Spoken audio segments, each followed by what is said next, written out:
Hola, buenos días. Vamos a continuar con la reunión, con la mesa de rehabilitación cardíaca en insuficiencia cardíaca. Bueno, antes de nada, pues lo que me gustaría es agradecer evidentemente a la organización el poder participar, darle enhorabuena por el resultado de la reunión, ¿no? El hecho de acordarnos de la reunión del año pasado que no pudo ser presencial, pues la verdad es que es un placer poder estar otra vez todos juntos. Bueno, yo creo que teniendo este elenco en la mesa, lo que primero creo que en nombre de todos queríamos agradecer evidentemente la oportunidad de que nos han ofrecido volver a repetir en la misma mesa, y para nosotros pues la verdad es que ha sido, lo hemos comentado, pues ha sido evidentemente algo muy agradable para nosotros, y bueno, esperemos que la mesa seguro que va a dar la talla. Bueno, me gustaría presentar primero a todos los participantes, que son claramente todos conocidos, porque son personas con un prestigio nacional e internacional sobradamente conocido por todo el mundo. Tenemos a Patricia Palau, que como sabéis es cardióloga, Patricia, en el Hospital Clínico de Valencia, una de las mayores expertas del país en ergospirometría. También tenemos a Marta Farrero, que sabéis que trabaja en la unidad de insuficiencia cardíaca avanzada y trasplante del Hospital Clínic de Barcelona. Y bueno, y por último Julio Núñez, pues que como sabéis también es un poco el head of de la unidad de insuficiencia cardíaca del Hospital Clínico de Valencia. Yo creo que va a empezar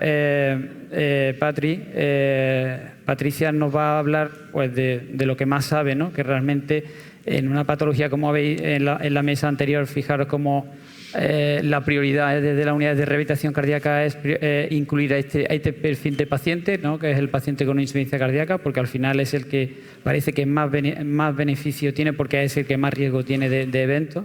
Con lo cual, Patri, yo creo que nos va a dar un poco las claves, sobre todo para los que no somos tan expertos como los que trabajáis en la unidad de rehabilitación cardíaca, sino que somos del lado de la unidad de insuficiencia cardíaca, que Patri nos va a comentar las claves un poco de la prescripción del ejercicio físico en este perfil de paciente que evidentemente es muy diferente al que tradicionalmente se ha incluido como el de cardiopatía isquémica. Así que, Patri, cuando tú quieras. Gracias, Javi. En primer lugar, unirme a los agradecimientos a la organización por la organización de esta reunión y también por esta mesa. Bueno, voy a hablar de prescripción de ejercicio físico en la insuficiencia cardíaca, pero antes me gustaría dar unas pocas nociones de qué más necesitamos para prescribir a nuestros pacientes con insuficiencia cardíaca una rehabilitación cardíaca basada en el ejercicio físico. Sabemos que los programas de ejercicio físico en estos pacientes han demostrado que son seguros, mejoran la tolerancia del ejercicio físico en los pacientes, mejoran la calidad de vida, también reducen hospitalización y se ha visto un efecto modesto sobre mortalidad. Por tanto, las guías publicadas recomiendan la prescripción de programas de rehabilitación cardíaca basada en el ejercicio, y los objetivos de estos programas es que el paciente pueda realizar las actividades físicas sin síntomas, que mejore su autonomía, su calidad de vida y que se frene la progresión de la enfermedad y mejore el pronóstico de estos pacientes. Por tanto, aunque los pilares fundamentales del tratamiento de los pacientes con FEBI reducida son estos 4 grupos terapéuticos, no debemos olvidar que en la base de esta casa está la rehabilitación cardíaca, y también lo está, aunque no hay tanta evidencia en cuanto a grupos farmacológicos, en los pacientes con FEBI preservada. Bien, voy a ir paso a paso de cómo prescribir ejercicio físico en nuestros pacientes con insuficiencia cardíaca. Primero, saber qué tipo de pacientes tenemos delante de nosotros. Los pacientes con más evidencia son aquellos pacientes ambulatorios en clase funcional 2-3, independientemente de la clase funcional, y que es donde estos grupos de pacientes hay más evidencia en cuanto a los programas de rehabilitación cardíaca, pero también existe evidencia y mejora de estos pacientes tras un alta o durante las últimas días de la hospitalización y primeros días tras el alta hospitalaria. Poca evidencia en pacientes frágiles y poca evidencia, aunque Marta nos desvelará después, los efectos de estos programas de rehabilitación cardíaca en pacientes con insuficiencia cardíaca avanzada. En segundo lugar, debemos tener en cuenta también cuáles son las contraindicaciones de estos pacientes. Son pocas, pero existen, fundamentalmente pues aquellos pacientes no revascularizados con isquemia baja carga o pacientes con insuficiencia cardíaca descompensada. ¿Y qué hacer antes de estos programas? ¿Cómo prescribir estos programas de ejercicio físico? Pues bien, si disponemos de una prueba de esfuerzo cardiopulmonar, es el mejor escenario, aunque no es imprescindible, pero sí la prueba de esfuerzo cardiopulmonar en pacientes con insuficiencia cardíaca nos va a ayudar a estratificar el riesgo de estos pacientes, a conocer los mecanismos fisiopatológicos fundamentales y poder dirigir un poco mejor el tipo de ejercicio físico en estos pacientes. Y también al final del programa valorar el progreso de nuestros pacientes. En siguiente paso, personalizar el programa. Cada paciente tiene un riesgo, cada paciente tiene un perfil, por lo tanto debemos de programar a cada tipo de pacientes una frecuencia, una duración de las sesiones, una intensidad y, si es posible, el tipo. Nunca debemos de limitarnos a un tipo de ejercicio físico. Debemos de combinar, si es posible y de forma progresiva, el tipo de ejercicio que prescribamos a nuestros pacientes con insuficiencia cardíaca. Y vamos a hablar un poco del ejercicio continuo, aunque la intensidad la debemos de programar en función de qué prueba de valoración tenemos inicialmente. Si tenemos una prueba de esfuerzo cardiopulmonar es el mejor escenario porque vamos a poder programar la intensidad de forma progresiva en función de la capacidad funcional basal del paciente, pero también lo podemos hacer con una prueba de esfuerzo convencional o con un test de 6 minutos utilizando la escala de Borg. La frecuencia y la duración dependerá un poco del programa que hayamos elegido. Si es un programa domiciliario, vamos a prescribir menor duración y mayor número de sesiones a lo largo de la semana. Si el programa es un programa supervisado y de presencia física, pues vamos a reducir el número de sesiones y aumentar la duración de los mismos. En cuanto a diferencias continuo-interválico, pues bien, en los pacientes con insuficiencia cardíaca se ha visto que los programas interválicos de baja intensidad mejoran de forma más rápida la adaptación y la mejora de la capacidad funcional en los pacientes con insuficiencia cardíaca y están recomendados para aquellos pacientes muy decondicionados. Los programas continuos de moderada intensidad están diseñados o pensados para aquellos pacientes que sean pacientes de bajo riesgo. En aquellos pacientes de mayor riesgo se recomienda programas interválicos de baja intensidad. En cuanto a la fuerza, sobre todo la clave es empezar con cargas bajas y muchas repeticiones e ir aumentando progresivamente el porcentaje de carga y reducir las repeticiones. Pero nunca debemos olvidar que debemos de trabajar tanto grupos musculares de tronco superior como de tronco inferior. Es decir, al menos 4 grupos musculares debemos de estar trabajando en una sesión.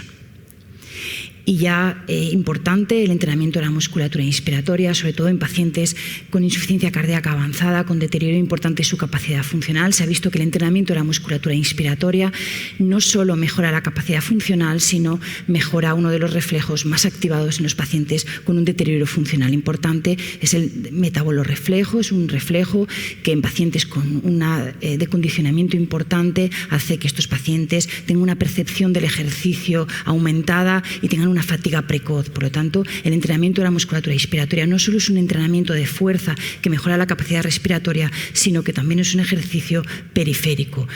Ayuda a atenuar este metabolorreflejo y, por tanto, ayuda a que la tolerancia al ejercicio en nuestros pacientes con insuficiencia cardíaca aumente.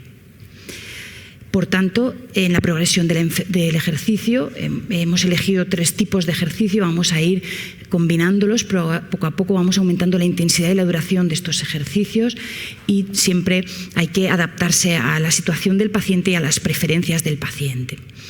Y no se nos puede olvidar, como último paso, que la rehabilitación cardíaca basada en el ejercicio no es algo que vaya a durar 8 semanas, 2 meses, sino que es un cambio de estilo de vida que pretendemos que sea sea de por vida, y por lo tanto debemos de diseñar, sobre todo en las últimas semanas, un programa que el paciente pueda realizar también en su ambiente. Por lo tanto, debemos de diseñar esa transición para que el paciente pueda trabajar esa adherencia a largo plazo. Y ya por último, y para finalizar, pues decir que los programas de ejercicio físico en insuficiencia cardíaca han demostrado mejorar la capacidad funcional y la calidad de vida, así como reducir las hospitalizaciones, que en nuestro país actualmente menos del 10% de los pacientes con insuficiencia cardíaca reciben un programa de rehabilitación cardíaca, y que por lo tanto debemos de prescribirla y buscar activamente estos programas y mejorar la adherencia de estos pacientes. Muchas gracias.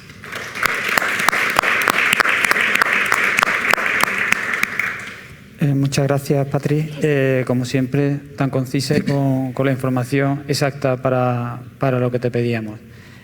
Ahora, Marta, la verdad es que tengo muchas ganas de escuchar lo que nos quiere contar, porque Marta, no sé si recordáis, el año pasado realmente nos presentó una propuesta muy interesante que empezó a llevar a cabo ella en su propia unidad. Eran en pacientes donde evidentemente el riesgo es muy alto, son pacientes pre-trasplante cardíaco o están en lista de espera quirúrgica para el trasplante cardíaco, y ella empezó a aplicar un programa de rehabilitación cardíaca. Bueno, pues este año ella se comprometió y realmente ha cumplido. Nos va a contar los resultados de estos, que además nos han dicho un pajarito que son muy buenos, así que estamos deseando escucharlos. Marta, cuando tú quieras. Bueno, lo dejo para la penúltima diapositiva, para teneros atentos hasta ahí. Y además os he puesto una última con las propuestas para el año que viene, para que me sigáis invitando. Así que estoy ahí cumpliendo. Bueno, pues nada, un poco yo... Así como disclosures, os tengo que decir que yo no me dedico realmente a la rehabilitación, estoy un poco aquí en inferioridad de condiciones, me pasa como a Javi, que lo veo desde el punto de vista de la insuficiencia cardíaca, y realmente me he convertido en una believer obsesiva del ejercicio, ¿no? O sea que bueno, enhorabuena por estar aquí, por hacer que esto sea una realidad, porque es alucinante, ¿no? Como primera reflexión, un poco que realmente la rehabilitación cardíaca tiene en las guías el mismo nivel de evidencia que los betabloqueantes para insuficiencia cardíaca, ¿no? Y nos echamos la mano a la cabeza cuando en un estudio solo el 70% de pacientes lleva betabloqueante. En cambio, pues fijaos como nos acaba de decir Patri, ¿no? Que menos del 10% de los pacientes con insuficiencia cardíaca se rehabilitan. Con lo cual, pues primera reflexión, en metaanálisis sabéis que reduce el reingreso un 30%, igual que los ISGLT2 y que los IECAS. La mortalidad también, ¿no? En metaanálisis grandes llega también a reducirla, con lo cual, pues nada, tener eso, ¿no? Muy presente.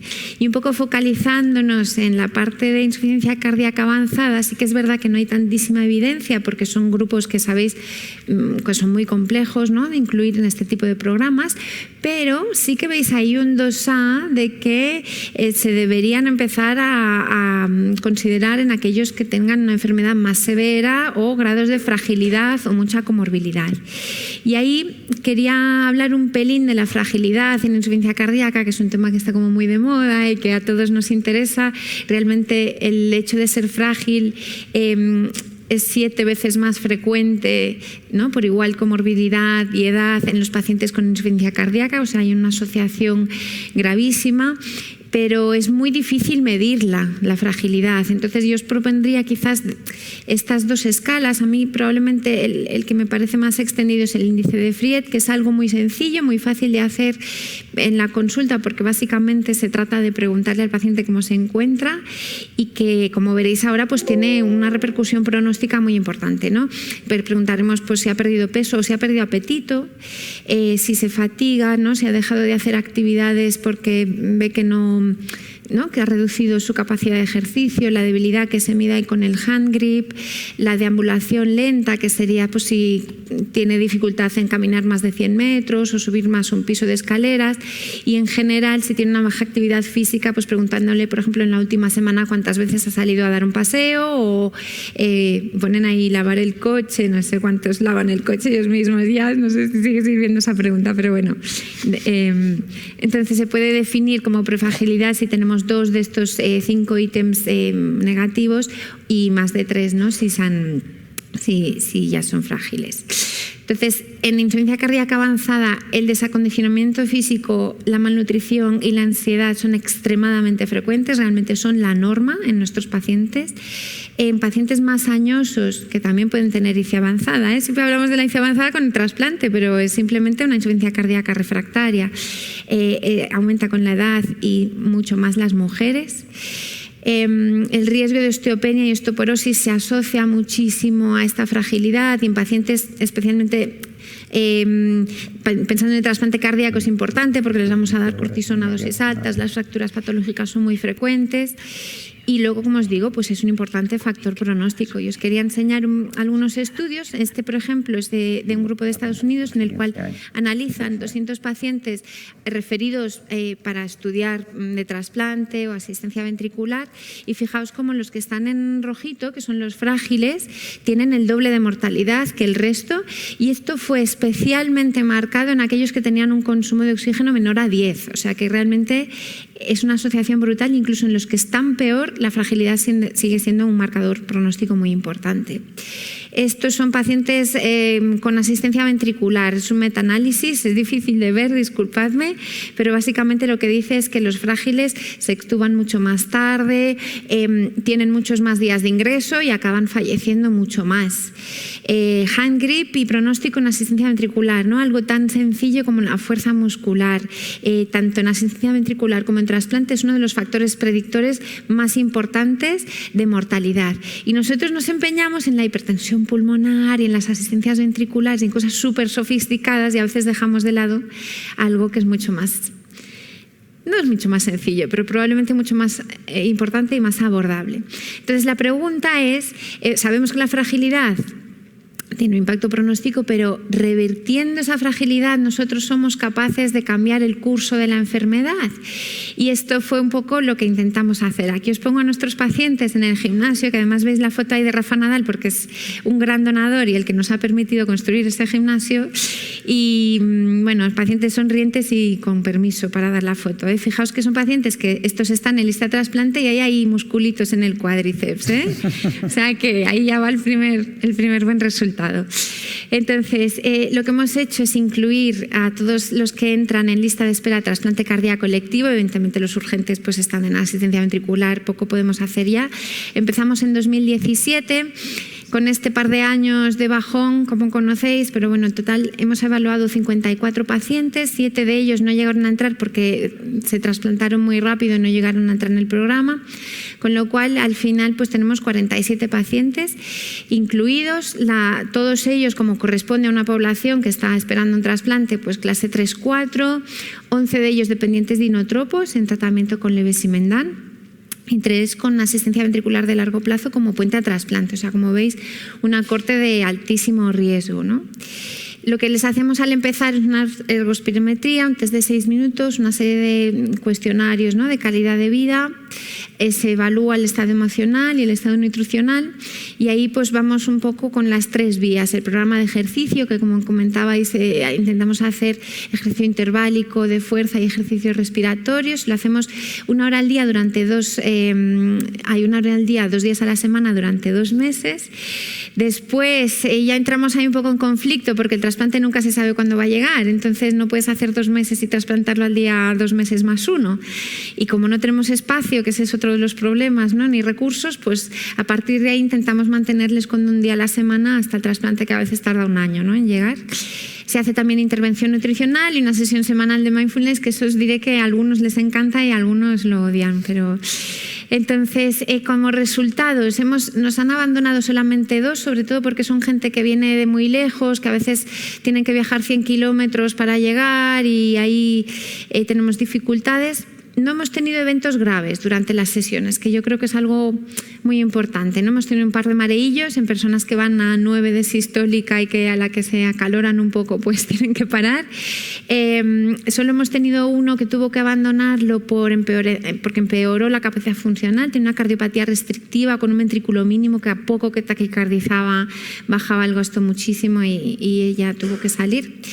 Y 5 pacientes, ¿no?, que eso es un resultado que a mí me parece espectacular, han tenido que salir de lista por mejoría. O sea, 5 pacientes que por el momento no se van a trasplantar porque se encuentran bien, ¿no? Yo Creo que hay pocas terapias que consigan esto, ¿no?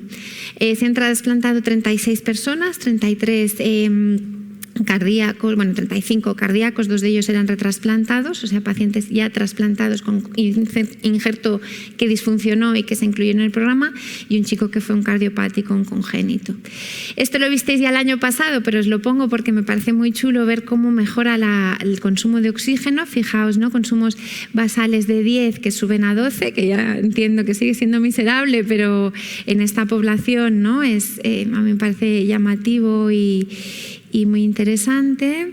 Y aquí viene la diapo que os prometí el año pasado, y es que hemos comparado esos 47 pacientes que se han trasplantado estando incluidos en el programa con una corte de 50 controles históricos, que ya sabéis las limitaciones que esto tiene, ¿eh? Los hemos intentado aparear al máximo posible por características, y son 50 controles pues, que se trasplantaron de forma electiva con características muy parecidas, pero sin haber hecho la rehabilitación.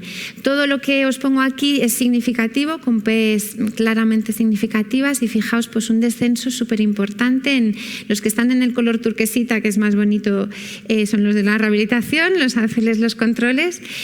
Como veis, pues ventilación mecánica, un descenso prácticamente a la mitad del número de horas que han tenido que estar intubados, los días de UCI también de 7 a 5, el total de días de ingreso ha bajado, pues ahí también tenemos la limitación de que no los dejamos marchar antes de la primera biopsia, que es a los 15 días, con lo cual eso es más difícil de bajar, pero fijaos el número de complicaciones médicas y la gravedad, ¿no?, de esas complicaciones médicas, que ya no es realmente es mejorar la nutrición, la fragilidad, ¿no? Son complicaciones médicas tipo insuficiencia renal, infección. Y luego el último cuadradito que os pongo es que es algo que teníamos muy mal, y era, fijaos que teníamos un 30% de pacientes que venían de casa a trasplantarse, o sea, pacientes que en teoría estaban relativamente bien y que tenían que marcharse a centro de rehabilitación después porque no podían caminar, no podían comer solos, y eso hemos conseguido bajarlo pues a un 5%, con lo cual pues estamos súper felices con...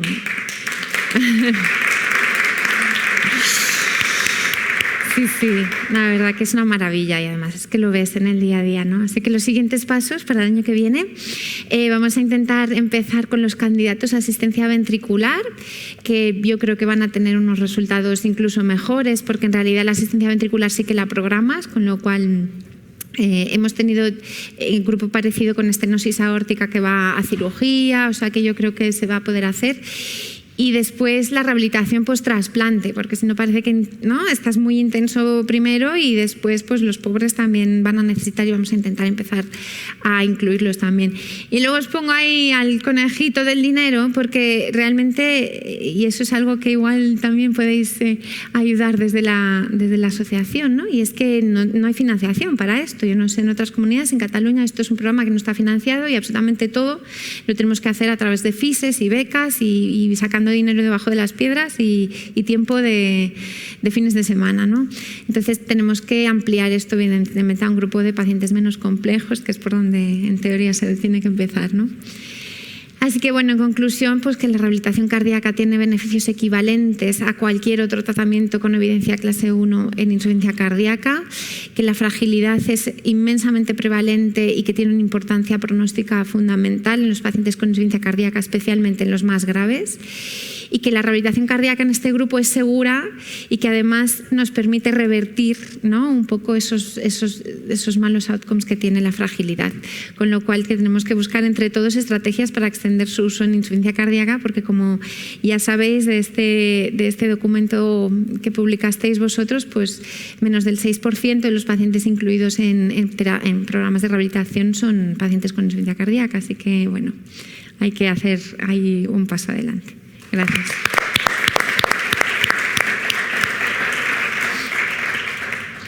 Enhorabuena, Marta. La verdad es que son espectaculares los resultados, ¿no? Y además llama la atención el impacto tan inmediato, ¿no?, en el pronóstico. O sea, estamos hablando desde estancias en la UCI hasta horas de intubación, ¿no? Lo cual, bueno, yo creo que esto es un toque de atención, desde luego, para evidentemente un campo totalmente virgen al trabajo, ¿no? Y sin duda, si hay algo en lo que invertir o gastarse el dinero, son en cosas que en muy poco tiempo impacte en el pronóstico de los pacientes, ¿no? O sea que sin duda, enhorabuena.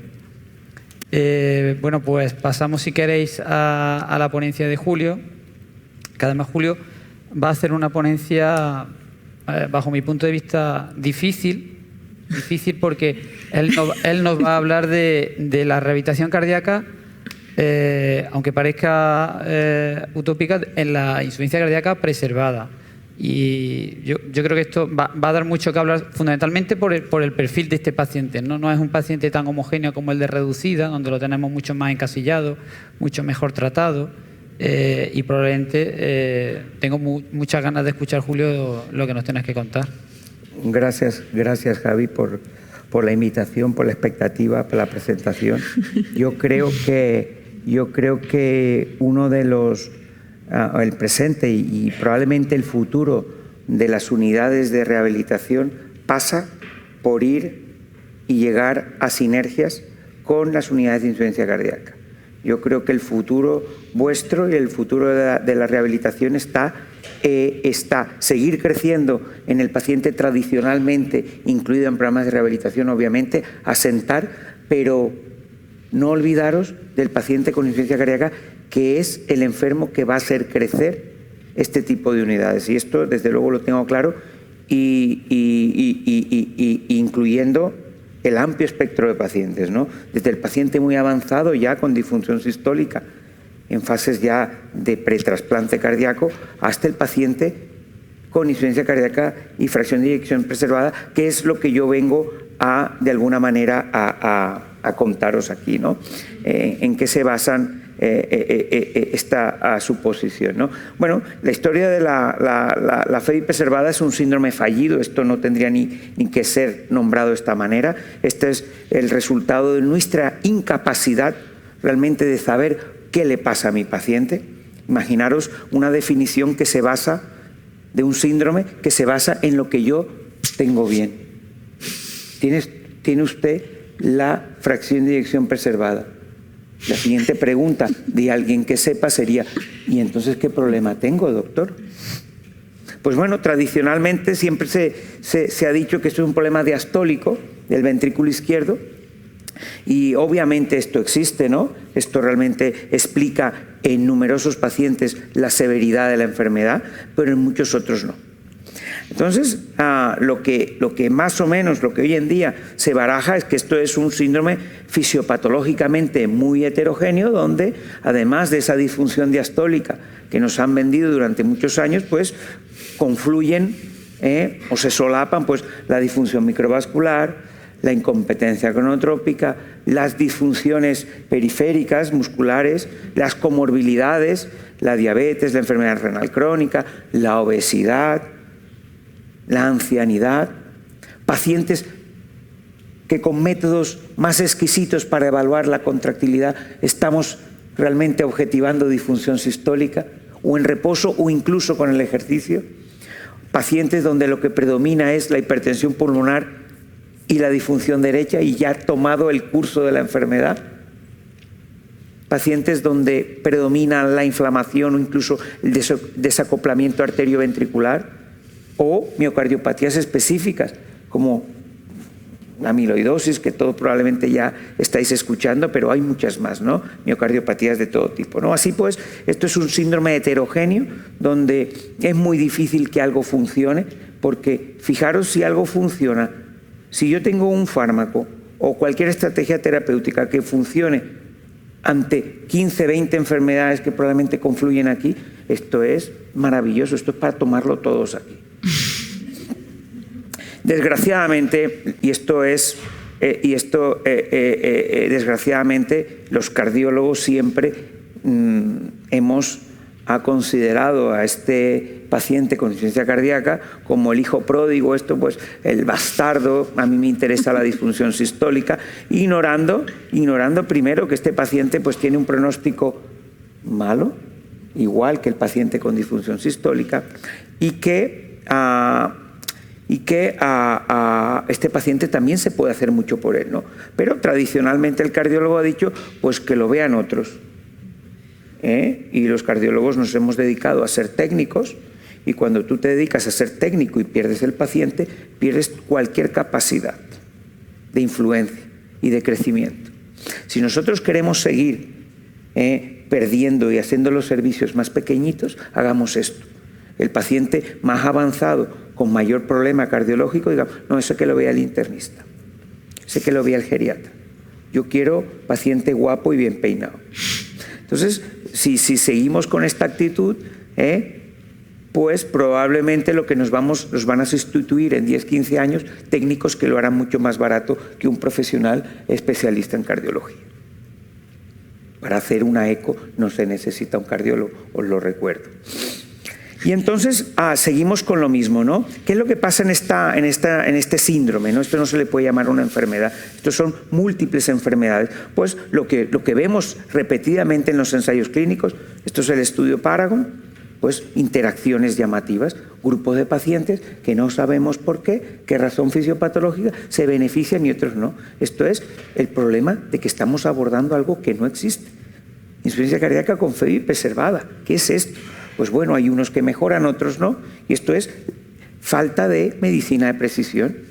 Esto es como a un oncólogo, tú le dices esto, es como si los cánceres los tratáramos a todos con el mismo quimioterápico. Fijaros esto. Un desastre. Algún enfermo mejoraría, muchos no habrá ningún cambio, incluso muchos de ellos les estemos haciendo mal. ¿Qué ha pasado con los SGLT2? Son fármacos tan maravillosos que funcionan en muchísimas enfermedades. Pues en el síndrome de la HFpEF, pues el beneficio neto ha sido positivo. Pero probablemente dentro de ese mismo grupo de HFpEF habrá enfermos que mejoran muchísimo, otros poco, y alguno otro donde no estamos experimentando ningún beneficio, ¿no?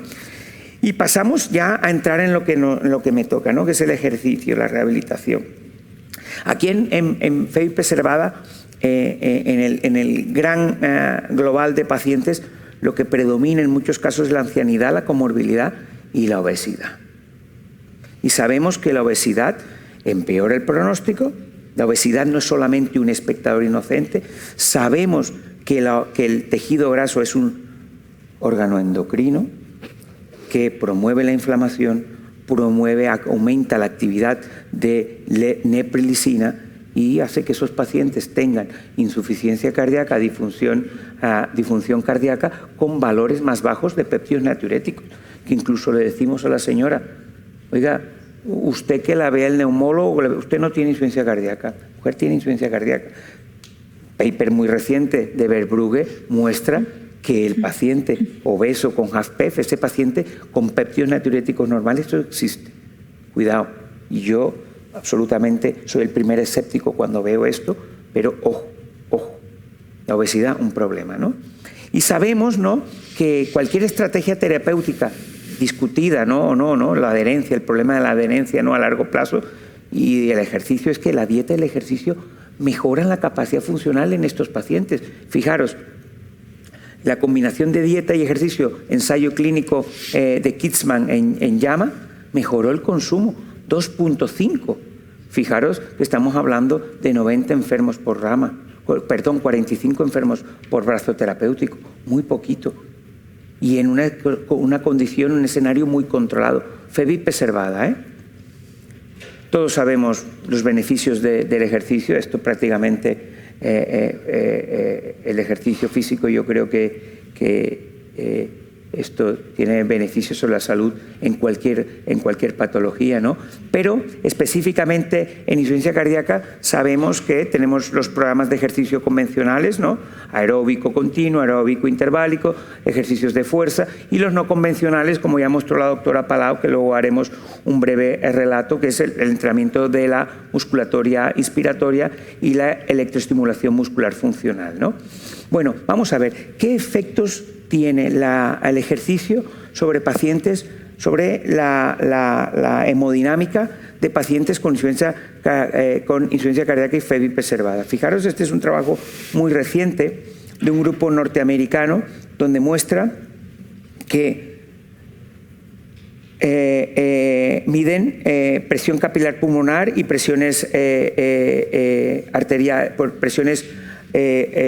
arteriales pulmonares medias, ¿no?, antes y después del ejercicio, ¿no?, en paciente decondicionado y tras el ejercicio. Fijaros cómo este es un paciente donde hay claramente la adaptación al ejercicio supone una reducción significativa de las presiones de llenado, aquí la presión en cuña pulmonar y las presiones arteriales pulmonares, trabajo pequeño, muy interesante. Y vamos a eventos clínicos, ¿no? O incluso a PROMs, ¿no? Patient Reported Outcomes, lo que le importa al paciente, estoy mejora mi capacidad funcional, porque en FEBI preservada no hay ningún ensayo clínico con eventos clínicos a largo plazo. Y este es un metaanálisis y estaréis pensando, estamos hablando de miles de pacientes, ¿no? Metaanálisis Circulation Heart Failure 2015, metaanálisis de 4 o 5 estudios, perdón, 260 enfermos. Antes me ha dicho Marta o Patricia, clase 1, 260 enfermos, metaanálisis, FEBI preservada. Estamos diciendo que esto funciona, acaba y esto se olvidó. Nadie lo hace, no sé qué pasa. No lo hacemos. 260 enfermos, un metaanálisis, Circulation Heart Failure. Bueno, el metaanálisis muestra un efecto homogéneo de que la gente pues mejora su capacidad funcional, 2.5 mililitros kilogramo minuto el consumo pico de oxígeno.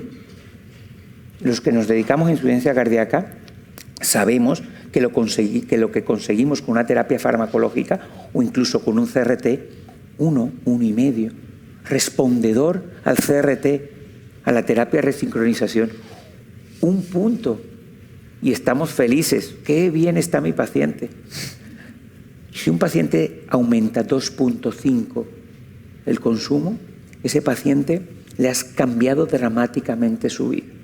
Ese paciente sale de casa, vuelve a recoger a sus nietos en el cole, sale los fines de semana por ahí. Eso es lo que importa realmente a un paciente, ¿no? Fijaros, pues bueno, he evaluado también cuestionarios de calidad de vida. Esto parece redundante. Si tú mejoras tu capacidad funcional, ¿cómo no va a mejorar tu calidad de vida? ¿No? Esto es obvio, ¿no? Pero vuelvo y repito la crítica. Metaanálisis, 260 enfermos. Algo pasa, ¿no?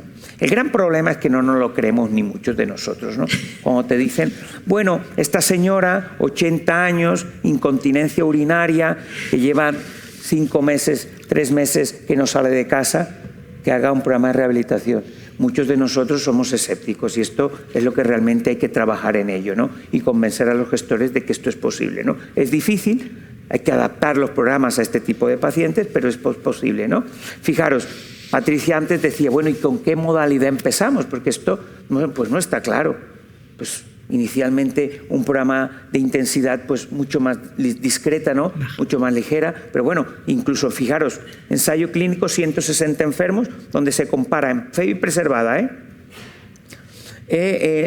la FEBI preservada se comparaba el standard of care, o sea, nada, pastillitas y nada, versus un programa, esto añadido, su tratamiento estándar, un programa de ejercicio continuo moderado, versus un programa de alta intensidad interválico. Fijaros cómo a muy corto plazo, ya 3 meses, se constata una mejoría muy significativa, sin diferencias entre las dos estrategias de ejercicio, ¿no? Algo que sigue manteniéndose al año de seguimiento. Y si veis ahí, es pequeña la diapositiva, pero os digo que estamos hablando de incrementos de magnitud del consumo pico en torno a 2 puntos, ¿no? Esto realmente es clínicamente, vuelvo y repito, clínicamente significativo. No es un artefacto estadístico, Este estudio que Patricia lo ha mencionado, pues fijaros que con 350 pacientes, programa de ejercicio, programa de rehabilitación en pacientes ancianos con insuficiencia cardíaca y hospitalizados, 350 enfermos, que con cualquier otra estrategia terapéutica la secretaria de la revista te lo devuelve el día siguiente. Muchas gracias por su interés, pero esto no tiene ninguna relevancia. Le recomendamos un poco más de trabajo. Pues fijaros, 350 enfermos, New England Journal of Medicine. Claro, esto no vende. Y esto nadie le da propaganda. Esto no vende y nos toca a los profesionales realmente difundirlo. 350 enfermos, New England Journal, donde se aleatorizaba a ejercicio físico versus el standard of care, o sea, lo que hacemos día a día, ¿no? En estos pacientes hospitalizados con insuficiencia cardíaca. Fijaros los pacientes ancianos, como corresponde, elevación de péptidos natriuréticos, medianas de NT por NP, estamos cercanas a 3000. Estos pacientes están húmedos, mojados, están congestivos, ¿eh? Javi, fijaros, fragilidad, como decía Marta, 90% de frágiles, según Fried. Joyitas, incontinencia urinaria, caídas previas. En estos pacientes nos tenemos que meter los cardiólogos. Si queremos decir que somos especialistas en IC, esto es la IC. Cuidado, ¿vale? Pues comorbilidades múltiples, bueno, hospitalizaciones previas. Fijaros, pues muchas pacientes muy avanzados, la mayoría de ellos en clase funcional 3. Programa de ejercicio físico, fijaros cómo mejora a muy corto plazo, parámetros subrogados de fuerza, de equilibrio, de movilidad, de resistencia. En esos pacientes tan afectados, hospitalizados, frágiles, el 90% de ellos. Y este es un subestudio de este estudio que se publica ni más ni menos en Jack Heart Failure, que muestra cómo si hay una población que parece, aunque el estudio no tiene la potencia para poder contrastar esta hipótesis con rigurosidad metodológica, con potencia suficiente, si hay una población que parece que se beneficia de este tipo de intervención muy precoz, es el paciente con fe preservada. Fijaros cómo mejoran parámetros funcionales de calidad de vida, incluso cómo se constata una reducción de eventos clínicos. Fijaros, hospitalizaciones por insuficiencia cardíaca, cualquier tipo de hospitalización. No es que solamente estemos cambiando la manera de reingresar, que es una de las críticas que se hacen, ¿no? Si yo, el enfermo, deja de ingresar por insuficiencia cardíaca, pero ingresó en los próximos 6 meses por 2 sepsis, pues, ¿qué quieres que te diga? El enfermo lo que quiere es estar bien en su casa. Que lo vea Marta o lo vea el urólogo, pues oye, el enfermo al final le interesa estar bien en su casa. Y eso es verdaderamente, pues bueno, es lo que corresponde, ¿no? Fijaros el estudio de Kitzman, subanálisis que se muestra, fijaros en análisis de subgrupos, si hay una población que parece beneficiarse más de este tipo de intervención de ejercicio físico y de rehabilitación precoz, es el paciente con fe preservada. Fijaros.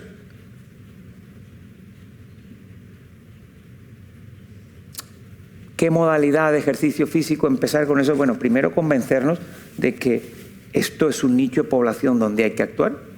El futuro de la IC está ahí. ¿Qué modalidad de ejercicio? Pues múltiples. Aquí este es simplemente un ejemplo que me ha traído Patri, ¿no? de diferentes modalidades de ejercicio físico que se están evaluando en ese tipo de pacientes. Aquí, pues realmente, yo no soy un experto en esto, en rehabilitación, pero pues tenemos realmente que conocer más, intentar pues conocer cuál es la modalidad más oportuna para cada uno de nuestros pacientes. Yo creo que ahí hay que adaptarse a las características del paciente, ¿no? Y a nuestra logística. Pero, por ejemplo, algo que hicimos con la doctora Palau ya unos años atrás, un estudio aleatorizado, con 50 enfermos, ¿no? Donde se aleatorizaban pacientes con insuficiencia cardíaca y fe preservada a algo muy simple, que es el entrenamiento de la musculatura inspiratoria o electroestimulación funcional. Pacientes que les costaba salir de casa versus el standard of care. Fijaros que muy a corto plazo, con solamente el entrenamiento de la musculatura inspiratoria o con la electroestimulación funcional, ya veíamos mejoría del consumo pico de oxígeno. Y vuelve el perro y lame el hueso. Estamos hablando de 2 puntos. 2 puntos. 2 puntos. Alguna intervención que no cuesta absolutamente nada, obviamente tienes que tener un programa de rehabilitación detrás, no cuesta absolutamente nada y que esto probablemente saldrá en la mitad de la mitad de lo que cuesta un resincronizador. No estoy en contra de los resincronizadores, pero fijaros, 2 puntos, incrementó a muy corto plazo el consumo pico. No solamente el consumo pico, sino pues obviamente los cuestionarios de calidad de vida, en este caso el Minnesota, y pues simplemente acabar diciendo que no solamente en este tipo de pacientes tan avanzados, especialmente ancianos, pacientes con una hospitalización reciente, donde inicialmente pensemos que empezar en un programa de rehabilitación convencional va a ser complejo, ¿no? En cierto modo, podemos empezar con este tipo de estrategias no convencionales como puente a, poder incluirlos en un programa de ejercicio más rutinario.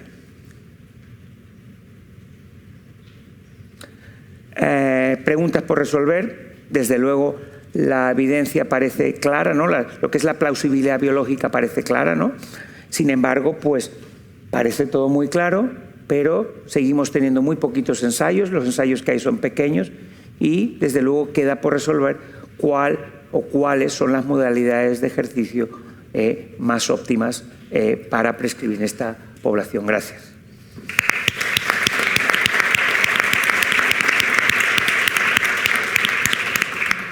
Gracias, Julio. No he defraudado a lo que esperábamos. Bueno, yo creo que se han sacado muchísimos temas y a debate, yo creo que, con lo cual damos la oportunidad de que preguntéis, porque tener a este elenco aquí no es fácil. Raquel. Sí, bueno, más que preguntar es felicitaros y que seáis conscientes. Estoy con el micrófono y no sé por cuál. Que seáis conscientes del impacto que tiene el mensaje de que expertos en insuficiencia cardíaca deis esta evidencia y esta convicción para los que trabajamos en las unidades de rehabilitación, porque nosotros lo vivimos a diario, pero es que esos pacientes no acaban de llegarnos. Claro. Entonces es importantísimo, primero, que nosotros nos reestructuremos para poder acoger a todos estos pacientes y segundo, que nos los mandéis. Hablábamos del precio de un CRT o el precio de un programa de rehabilitación. Se estima que el precio de un programa de rehabilitación es de unos 500 euros. Ahí lo dejo. ¿Cuánto vale todo lo demás que hacéis con un paciente de IC? Y sobre todo, que es en los que realmente cambiamos la vida. O sea, todos tenemos, como esos pacientes que tú has sacado de trasplantes, nosotros tenemos 2 que hemos sacado de trasplante, que llevan 5 años haciendo una hora de bicicleta, gente de 40 años y que no está trasplantada y que está haciendo una vida totalmente normal. O sea que de verdad que seguro que también tenemos que volcar la evidencia en los ensayos clínicos, pero que lo vivimos y lo vemos. O sea que gracias por convencer a los que todavía no lo estuvieran. Almudena. Bueno, yo no tengo tantos recursos como la Presi, que tiene 2 micrófonos, pero voy a hablar solo de este. A ver, el tema, yo siempre lo digo, a ti te invitan a un advisory y te invitan a ti que conoces ese medicamento, y ¿qué les vas a decir? Pues ya no deben invitar a los que usamos ese medicamento, deben invitar a los que no lo usan, a los que no, para preguntar por qué no los prescribe. Pues esto es lo mismo. Esta mesa está fenomenal, a mí me ha encantado, ¿cómo no? Pero es que esta mesa tiene que estar en foros de no prevención y de no rehabilitación. Esta mesa tiene que estar en clínica, tiene que estar en insuficiencia cardíaca, porque nosotros estamos convencidos. Lo que ha hecho Julio, aparte de que ha sido es reforzarnos lo que ya sabemos, y nos ha hecho un resumen precioso con datos que incluso yo no conocía. Pero realmente es que esta mesa, Presi, otra vez otro reto más, es que el reto es sacar esta mesa de aquí y llevarla a donde no creen en esto. Pues entonces, ¿por qué no hay mesas de estos en IC? Claro. La Valenciana, el presidente de la Valenciana, por favor. La insuficiencia cardíaca ha venido creciendo en los últimos años, ¿no? Yo creo que se han asentado ya lo que son rutas asistenciales, unidades de insuficiencia cardíaca. Tenemos muchos retos, ¿no? Además de asentar, es adecuar los recursos. En la mayoría de sitios esto ha empezado de una manera muy artesanal, una consulta, tal. Esto, obviamente, la interacción con otras especialidades, con primaria, tiene que funcionar mejor. Grandes retos. Tenemos que coger el toro por los cuernos. No podemos llamarnos especialistas en insuficiencia cardíaca y decirle a la mitad de nuestros pacientes que tienen FEI preservada, esta no es la consulta suya. No, es que es mayor y tal, ¿y qué queremos? ¿No? Esta es la insuficiencia cardíaca.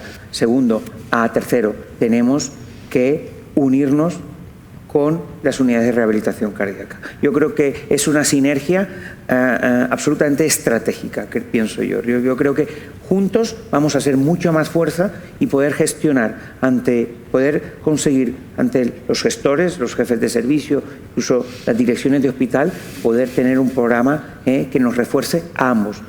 Ten en cuenta, Almu, que todo lo que represente un beneficio triple, porque ahora hay que hablar de beneficio triple. Primero, el beneficio fundamental va a ser el enfermo. Y luego, con este tipo de sinergias, los que vamos a ganar somos las unidades de insuficiencia cardíaca y las unidades de rehabilitación. Yo creo que es el triple win-win. Bueno, buenos días.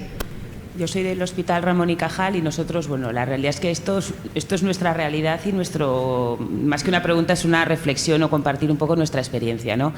Esto no es un proyecto, no es una investigación, esto es la realidad que llevamos haciendo muchísimos años.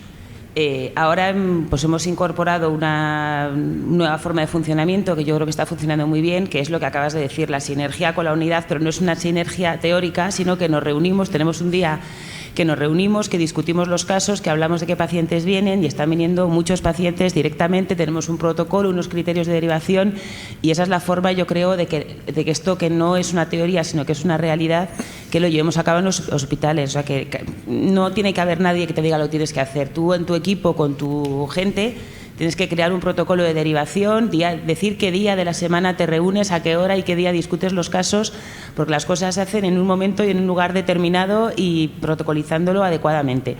Y respecto a los resultados, nosotros llevamos más de 15 años haciendo pacientes de altísimo riesgo. Ahora estamos haciendo pacientes con asistencia como terapia de destino. Pues la experiencia que compartías de que pacientes salen de lista de espera de trasplante, eso es algo habitual que pasa en los pacientes porque mejoran. Y luego respecto a la mejoría del consumo de oxígeno con los programas de rehabilitación cardíaca, no todo se mide en mililitros kilóminuto. O sea, que un paciente mejore 2,5 mililitros kilóminuto está muy bien, pero hay muchas otras cosas que mejoran. Que un paciente no se caiga, que un paciente sea autónomo para salir a la calle, y eso, una forma de medirlo, no solo es el consumo de oxígeno, por supuesto hay que hacerlo, hacemos ergospirometría a todo el mundo, pero que los umbrales se desplacen implica que el paciente hace muchas actividades sin disnea.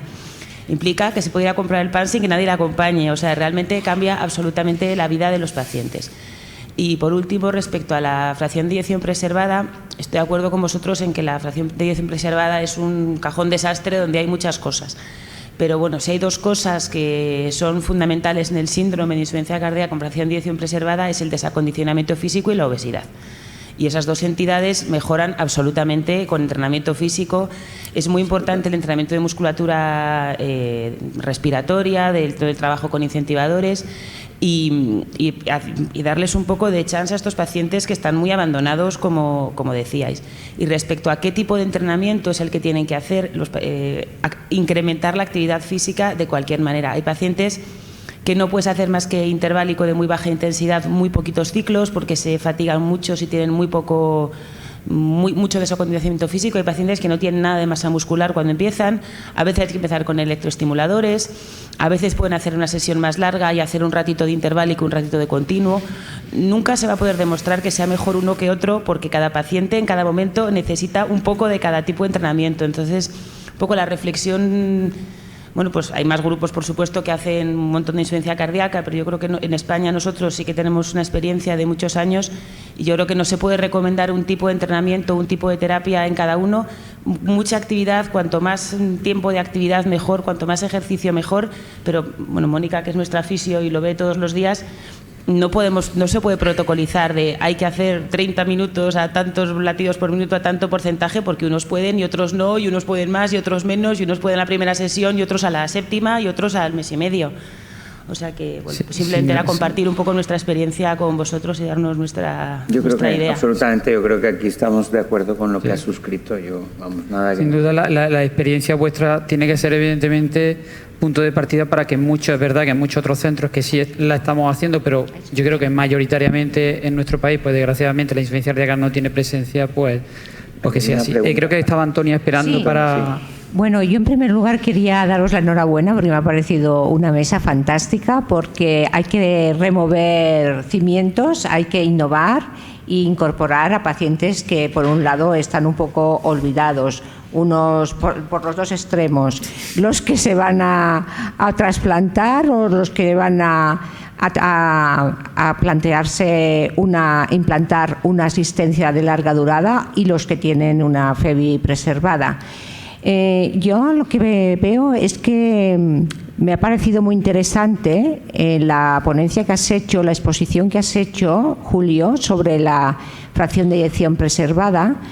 Y es verdad que los cardiólogos en general somos un poco escépticos a la hora de tratar a estos pacientes, porque nos parece que no están dentro de nuestras competencias, que son más de medicina interna, etcétera. Y es realmente lo que has planteado, pues te doy toda la razón, pero si te das cuenta, en los hospitales de tercer nivel no sé si tenemos cabida para todo esto, para hacer todas estas actividades desde cardiología. En nuestro hospital, por ejemplo, estos pacientes los lleva medicina interna integrados dentro de una unidad de insuficiencia cardíaca. Si Marta ha presentado que sus enfermos con insuficiencia cardíaca avanzada no tienen recursos para montar estos servicios de rehabilitación cardíaca, pues imagínate para el resto de pacientes de este tipo, que constituye un número muy importante. No digo que no sea necesario, es evidente, pero es imposible atender a todos. Vamos a ver, yo en cierto modo estoy de acuerdo con ciertas cosas que dices, ¿no? Realmente la dimensión de un servicio tiene que adaptarse, ¿no? a lo que puede dar, ¿no? Pero esto es la pescadilla que se muerde la cola, ¿no? ¿Por qué un internista sí y un cardiólogo no? Si tiene insuficiencia cardíaca, es que si tuviese insuficiencia pancreática, yo lo entiendo. Eso es como el oncólogo a mi paciente con metástasis dice, este ya no es mío. Hombre, ¿cómo que no es tuyo? Este paciente es tuyo, tiene insuficiencia cardíaca, cambiémosle el nombre, Antonia. Yo no estoy diciendo que el cardiólogo tiene que ser el único responsable, pero el cardiólogo no puede decir, eso no es mío. Eso es lo que se tienen que montar, son unidades multidisciplinares de insuficiencia cardíaca donde el cardiólogo juega un papel fundamental. Si yo tengo una insuficiencia cardíaca y yo puedo desvelar realmente el mecanismo fisiopatológico por el cual este paciente tiene esta incapacidad funcional, esto yo te pregunto, ¿tú quién crees que lo va a revelar? ¿El endocrino, el traumatólogo, el internista o el cardiólogo? No, o sea, yo lo que creo es que este es un reto, este paciente es un verdadero reto, y yo creo que la solución y la solución a gran parte de ello, estamos diciendo de medicina de precisión. Si nosotros no nos implicamos realmente en el manejo de estos pacientes, pues yo creo que pierde el enfermo. Y si pierde el paciente, pues yo creo que no lo estamos haciendo bien. Nos estamos quedando atrás de la mitad de los pacientes con insuficiencia cardíaca. Entonces, yo entiendo que esto es un problema complejo, paciente que tiene muchos problemas, pero yo te cuento mi experiencia. Nosotros hace 10 años en insuficiencia cardíaca, hace 15 años en insuficiencia cardíaca en mi centro, la insuficiencia cardíaca se resumía en esta frase: entre el internista y el cardiólogo, a ver quién no se queda el paciente. Eso era la insuficiencia cardíaca hace 15 años. Este es mío, este es tuyo, comentémoselo al nefrólogo. Eso era la insuficiencia cardíaca. Desde hace un tiempo, desde hace mucho tiempo, nosotros decidimos, pues vamos a dedicarnos a la IC. Y hoy en día, la insuficiencia cardíaca, yo no estoy diciendo que mi modelo es ideal, es el modelo que se ha gestado porque así ha sido. La insuficiencia cardíaca, toda la insuficiencia cardíaca del hospital al alta, la recibimos nosotros. Tenga FEBI preservada, FEBI intermedia o FEBI reducida. Y ese reto lo he asumido yo, solo. A partir de ahí la unidad ha ido creciendo. Si yo hubiese dicho desde el principio que esos enfermos, no, los de interna no los cojo, yo tendría una unidad, probablemente viviría más tranquilo, tendría una unidad mucho más pequeña. Simplemente esa reflexión.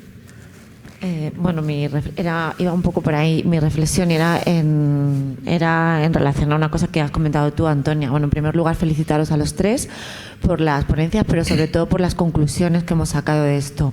Antonia ha comentado que los hospitales terciarios no pueden asumir esto. Yo estoy totalmente en desacuerdo. Si no lo asume, bueno, que sea complicado asumir, pero... No. Lo que hay que hacer es dejar esta visión compartimental de servicios. Aquí lo que tenemos que crear es unidades funcionales. Claro. Unidades funcionales, donde haya un internista, un geriatra, un cardiólogo, probablemente un nefrólogo, cardiorrenal, y que todos juguemos un papel ahí en esto. Yo creo que ese es el camino. Y permíteme añadir un paciente también, ¿no?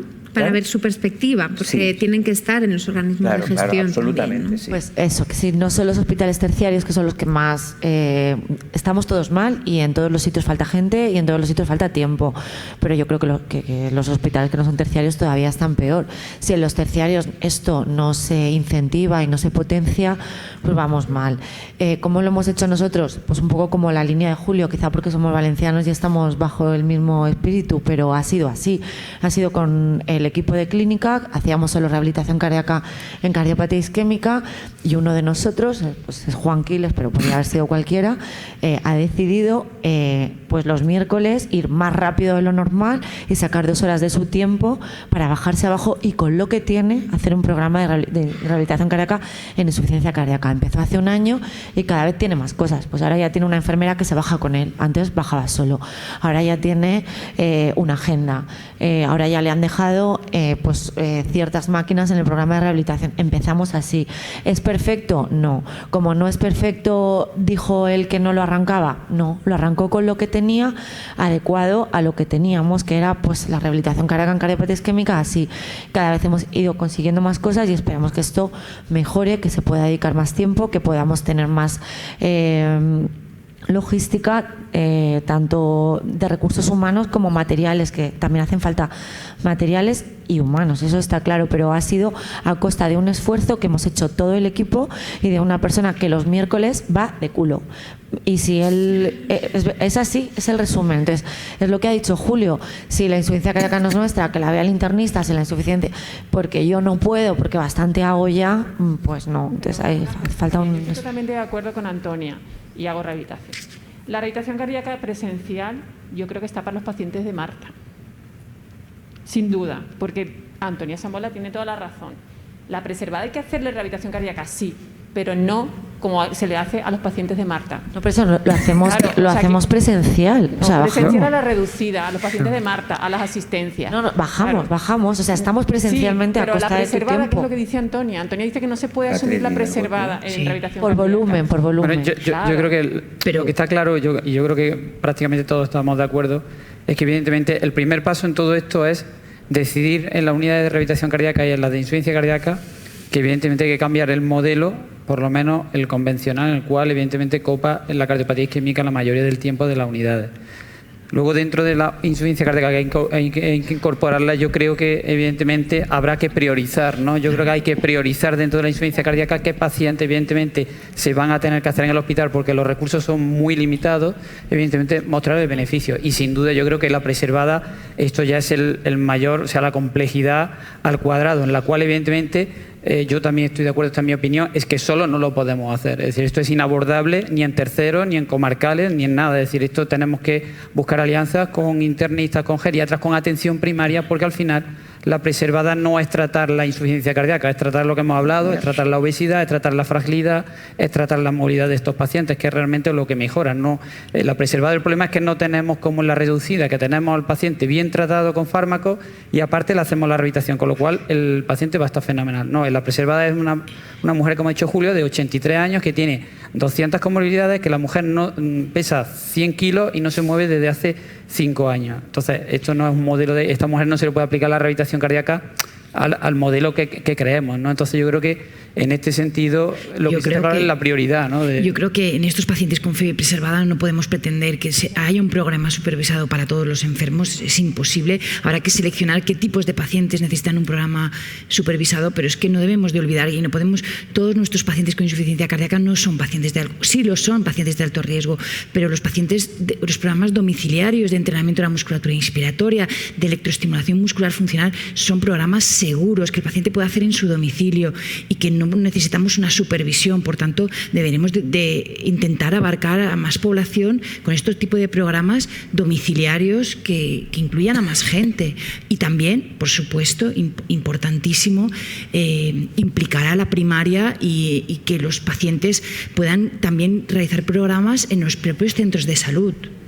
Yo creo que respecto a la logística, la IC preservada, o sea, la FEBI preservada, a mí me parece muy difícil por las características de esos pacientes hacer algo domiciliario, porque son pacientes que se caracterizan por decirte, cuando doy 2 pasos me fatigo. Entrenamiento de la musculatura inspiratoria. Sí, pero eso tienes que enseñar a hacérselo en el hospital. Vienen una vez yo creo que tenemos tantos días. pacientes de bajo riesgo, escasez de un vaso, infartos pequeños que pueden ir a domicilio, que yo creo que la insuficiencia cardíaca, tanto preservada como reducida.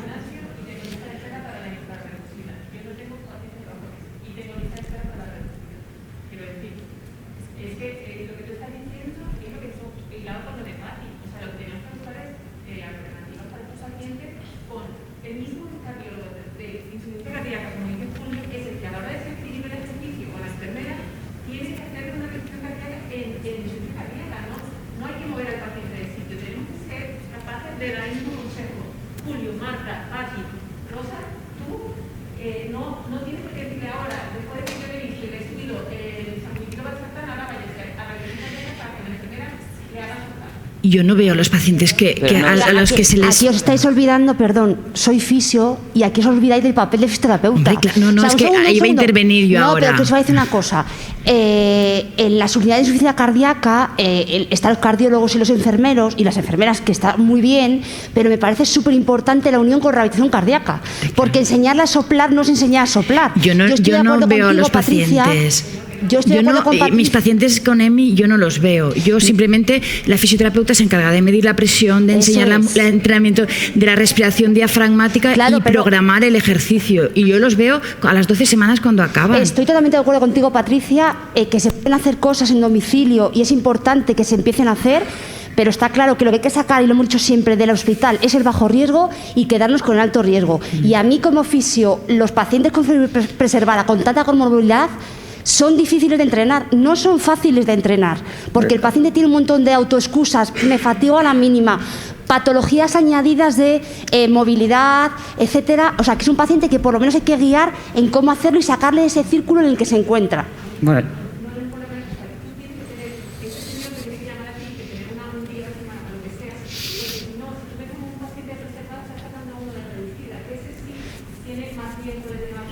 Bueno.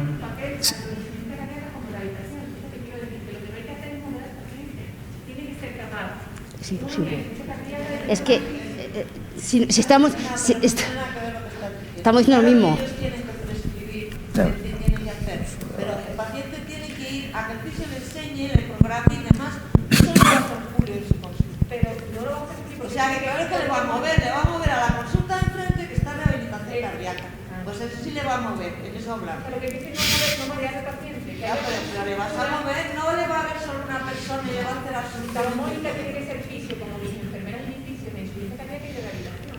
Pues claro, pues eso es a lo que vamos. Bueno, me encanta que se haya generado tanto debate en esta mesa. De verdad que me siento muy bien. Lo que parece es que hay consenso, ¿no? Hay que hacer. De verdad que me van a matar. O sea, ha quedado muy bien la mesa, pero tenemos que acabar. Solo le voy a dar la palabra a Domingo y aquí finalizamos la mesa. Domingo. Yo se oye, ¿no? Sí, una reflexión rápida. Los pacientes lo que necesitan de nosotros es nuestro conocimiento, nuestro trabajo y nuestro cariño. No necesitan que hablemos de sanidad pública o de sanidad privada, de medicina interna o de cardiología. Necesitan nuestro conocimiento, nuestro curro y nuestro cariño. Yo he sido 10 años y medio jefe de un servicio en la sanidad pública y creo que es algo que no se puede caer. Pero mi sensación cada día que iba al hospital es ¿qué podemos hacer para quitarnos de en medio a los pacientes que son un coñazo? Y me quedo con los fáciles. Entonces, el de la preservada, el paciente complejo con diabetes del endocrino, ¿cómo puedo organizarme yo para quitármelo de en medio?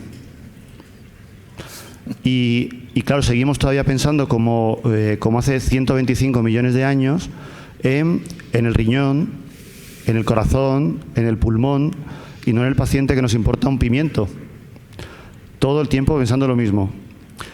¿Cómo me quito de en medio a este paciente?